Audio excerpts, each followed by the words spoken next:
Alors, la campagne de retrait de dossiers à travers laquelle nous invitons les demandeurs à procéder au retrait de leur dossier d'inscription s'inscrit dans le cadre de la digitalisation des programmes et des process du Pôle national de promotion de l'emploi. Il faut simplement rappeler qu'aujourd'hui, les demandeurs d'emploi dans un passé encore récent s'inscrivaient sur des formulaires physiques. Et il fallait qu'on puisse saisir ces paramètres, ces données sur une plateforme numérique.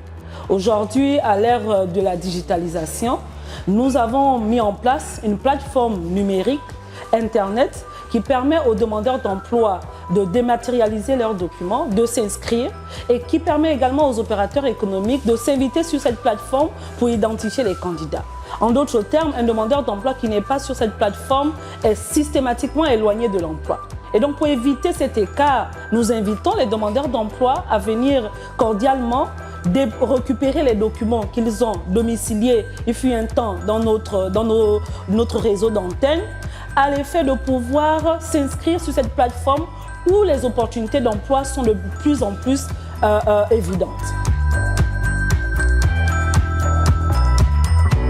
Pour récupérer le dossier, c'est simple. Le demandeur d'emploi se rend au niveau des antennes locales du Pôle national de promotion de l'emploi. Il présente sa carte de demandeur d'emploi, donc l'ancienne carte de demandeur d'emploi. Sur la base de cette information, une première vérification est faite pour s'assurer que le candidat est déjà inscrit dans la nouvelle plateforme. Dans le cas échéant, lorsqu'on constate que le candidat n'est pas encore paramétré sur la nouvelle plateforme, on l'invite à s'inscrire. S'il a les documents qu'il nous apporte, on les dématérialise. À défaut, on utilise les documents qui sont à notre possession. On dématérialise en présence du candidat.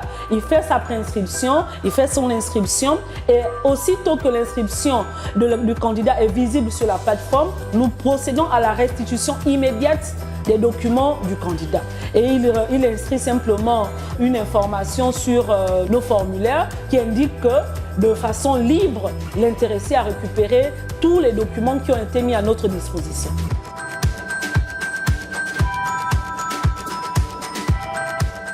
Alors, il faut dire qu'on ne peut pas procéder à la réinscription des candidats.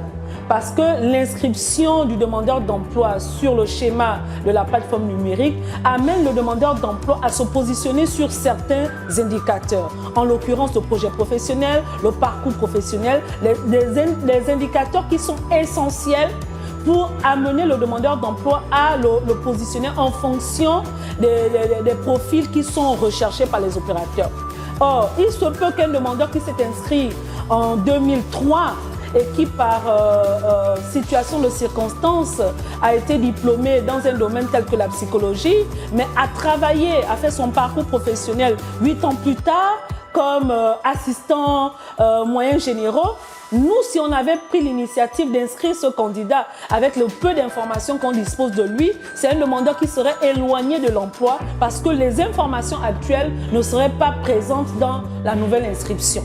Donc, il y a des informations qui nécessitent que l'intéressé lui-même renseigne la plateforme de façon à ce que le principe de réalité s'accorde avec les attentes du projet professionnel du candidat. Il faut également préciser que sur ces anciennes inscriptions, on a beaucoup de candidats qui ont des numéros de téléphone qui ne figurent plus, qui n'existent plus, qui ont évolué. On a des candidats qui sont également décédés et donc pour éviter de biaiser la nouvelle plateforme, il est donc impératif que les demandeurs d'emploi viennent individuellement se réinscrire.